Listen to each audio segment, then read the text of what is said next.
காலை கதிரவன் கண் விழிக்க துவங்கும் நேரம், ஒளி படர்ந்து பனிவிலகும் வேளை, செம்பனை மரங்களுக்கிடையே சேற்றின் மனதோடு கால்நடைகளை காதலிக்கும் ஒரு மனிதன். ராஜநடை, முருங்கேறிய தசை, தெய்வீக திடம், காளைகளை கட்டி காக்கும் ஒரு சாமானியன். மற்றவங்க பார்வைக்கு இது வெறும் காளையாக இருக்கலாம், பட் என்னோட பார்வையில் இது தெய்வத்தோட வாகனம்.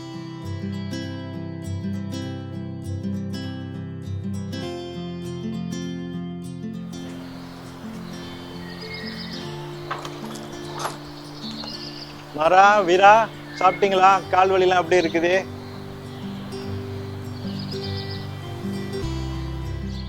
வணக்கம், நான் ரவி பேசுகிறேன். நான் சிறுடாங்கில் ஒரு 40 வருஷமாக மாடு பராமரித்து வச்சுருக்கேன். காளைங்களை வச்சுருக்கிறேன், தரமான காளைங்க, ரொம்ப அன்பாக வளர்த்துருக்கேன். நிறைய டைம் ஸ்பெண்ட் பண்ணி பிள்ளைங்க மாதிரி அது பாசத்தில் வளர்த்துருக்கேன். மெயினாக நான் நம்ம இந்து கலாச்சாரத்துக்கு, கோயில் திருவிழாக்கு, சாமிக்கு, ரதத்துக்கு பயன்படுத்துறதுக்கு நான் பாய்க்கிறேன். ரொம்ப அன்பாக இருக்குங்க என் கூட. ரொம்ப என்னோடய டைம் ஸ்பெண்ட் பண்ணி என் பிள்ளைங்க மாதிரி அதுங்களை பார்த்துட்ருக்கேன். காளைங்க பார்க்கறது தான் பெரிய சைஸில் இருக்குது, பட் அன்பானதுங்க. நம்ம பழகி பார்த்தோம்னா அதுங்களோட அன்பு நல்லா தெரியும். ரொம்ப நம்மள்ட்ட கூட அன்பாக இருக்குங்க.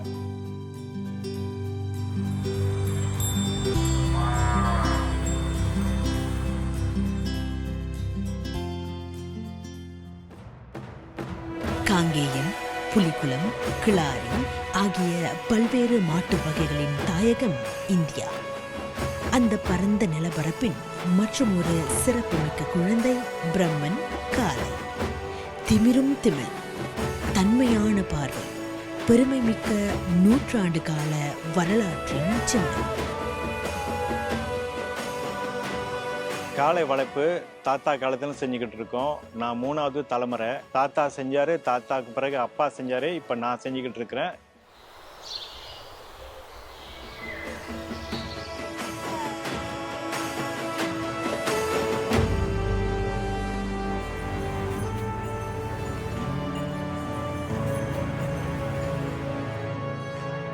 இந்த காளைகள் விவசாய நிலங்களை உழுவதற்கானவை அல்ல. இவை இறைவனின் செல்ல பிள்ளைகள். கோவில் திருவிழா காலங்களில் தெய்வ ரதத்தை ஆட்பறிக்கும் பக்தர்களிடம் கொண்டு சேர்க்கும் சேவகர்கள் இவர்கள். பிரம்மன் காளைகள் இந்தியாவின் செபு வகை மாடுகளிடமிருந்து உருவானவை. இவை பல்வகை சூழல்களை தாங்கும் திறன், புத்திசாலித்தனம் மற்றும் வலிமைக்காக போற்றப்பட்டவை. நூற்றாண்டுகளாக இந்த பிரம்மன் மாடுகள் பயன்பாட்டிற்காக மட்டுமல்லாமல் புனித பணிகளுக்காகவும் தேர்ந்தெடுக்கப்பட்டு கோவில்களில் இனப்பெருக்கம் செய்யப்பட்டது. காலப்போக்கில் இந்த இனக்கூறுகள் தமிழ்நாட்டிலிருந்து டெக்சஸ்க்கு பயணித்து உலக மாட்டுப்பண்ணையின் வடிவமைப்பை மாற்றின. ஆனால் இங்கே ரவியின் பாதுகாப்பில் பிரம்மன் காளைகள் இன்றும் அதன் தெய்வீக தன்மையையும் மதிப்பையும் தாங்கி தூய வடிவில் வாழ்ந்து வருகின்றன. 10 வயசுல இருந்து நான் அதை செஞ்சுக்கிட்டு இருக்கேன். மாட்டு பராமரிப்பை நான் பார்த்துருக்கேன். சின்ன வயசுல எனக்கு அறியாத வயசுல இதுங்களை பார்த்து நான் ரொம்ப ஒரு அன்பாக பழக ஆரம்பிச்சிட்டேன். அதோடு இன்றைய கால வரைக்கும் எனக்கு ரொம்ப பிடிச்சிருந்து அதுங்களை ரொம்ப நல்லா நான் பார்த்து அது கூட அன்பாக பழகிக்கிட்டு இருக்கேன். இந்த மாடு பராமரிக்கிறது அவ்வளோ ஒன்றும் சின்னாங்க இல்லை, ரொம்ப கஷ்டம். நேரங்கள் நிறையா செலவு பண்ணணும். நிறையா விஷயங்களை நான் கடந்து வந்திருக்கிறேன். இருந்தும் நான் இன்னும் விடாமல் இதை நான் செஞ்சுக்கிட்டு இருக்கிறேன். மாடு வளர்க்குறதுல சில பேர் என்னோடய சொந்தங்கள், என்னோடய நண்பர்கள் எல்லாம் என்னை கொஞ்சம் தப்பாக பேசுகிறாங்க. நான் அதெல்லாம் பெருசுப்படுத்துறதில்ல. ஏன்னா நான் முழுமையாக இதில் இருக்கிறேன். எனக்கு அந்த ஒரு நல்ல விஷயங்களாக இருக்குதுங்க. அதுங்களுக்கு நான் இருந்து எல்லாத்தையும் நான் பார்த்துக்கிற மாரி என்னோடய மன திருப்தி எனக்கு கிடைக்குது. எனக்கும் என் மாட்டுக்கும் உள்ள பந்தங்கள், அந்த உறவுகள் எனக்கு அந்த மாட்டுங்களுக்கு மட்டும்தான் தெரியும்.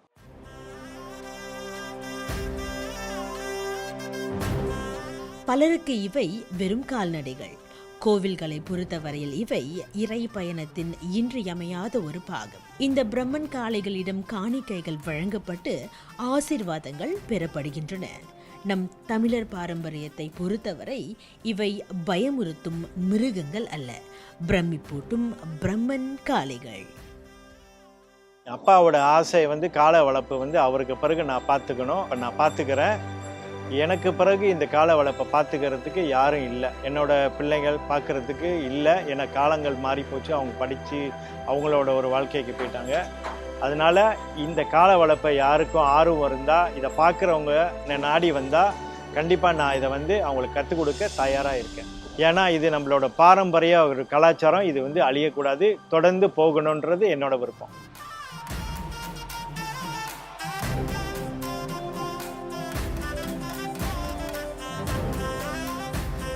மனிதர்களுக்கும் மாடுகளுக்குமான நெருக்கம் பல நூற்றாண்டுகளின் பிரதிபலிப்பு. இது வெறும் கால்நடை வளர்ப்பு கிடையாது. இந்தியர்கள் என்றும் பெருமை கொள்ளக்கூடிய இறை சார்ந்த ஒருங்கிணைப்பு. மாடு வளர்ப்பு வந்து முழுக்க முழுக்க வந்து அன்புனால தான். ஒரு வியாபாரமாக இல்லை பணம் சம்பாதிக்கின்ற நோக்கத்தில் இது செய்ய முடியாது. அன்பால் மட்டும்தான் இதை வந்து நம்ம கொண்டு வர முடியும். ஒரே ஒரு காரணம், முழுக்க முழுக்க இது முழுமையான அன்பு தான்.